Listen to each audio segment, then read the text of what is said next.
শীত পড়ে যাওয়ায় মায়ের কাছে আবদার করেছিলাম, মা তোমার হাতে সেই ফুলকপি আলু দিয়ে হাঁসের ডিমের পাতলা ঝোলটা কিন্তু করো। সেই শুনে বাবা কালকে হাঁসের ডিম নিয়ে এসেছে। তবে মায়ের শরীরটা আজকে বিশেষ ভালো না থাকায় রান্নাঘরে রাঁধুনি ছিলাম আমি। মায়ের দেখানো পদ্ধতিতেই রান্নাটা করার চেষ্টা করেছি। প্রথমেই ডিমটা সিদ্ধ করে নিয়ে হালকা করে ভেজে তুলে রেখেছিলাম।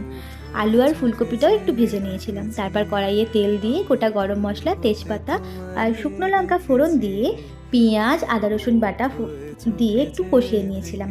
ওর মধ্যে দিয়ে দিয়েছিলাম জিরে গুঁড়ো, ধনে গুঁড়ো, লঙ্কা গুঁড়ো আর হলুদ গুঁড়ো আর সামান্য লবণ। তারপর টমেটো অ্যাড করে ভালো করে কষিয়ে ভেজে রাখা ফুলকপি আর আলুটা দিয়ে দিয়েছিলাম। কষা হয়ে গেলে ওপর থেকে জল ঢেলে দিয়ে রান্নাটা যখন হাফ সিদ্ধ হয়ে যায় দিয়ে দিয়েছিলাম ডিমগুলো। তারপর রান্নাটা হয়ে আসলে ধনেপাতা আর গরম মশলা ছড়িয়ে রান্নাটাকে নামিয়ে নিয়েছিলাম।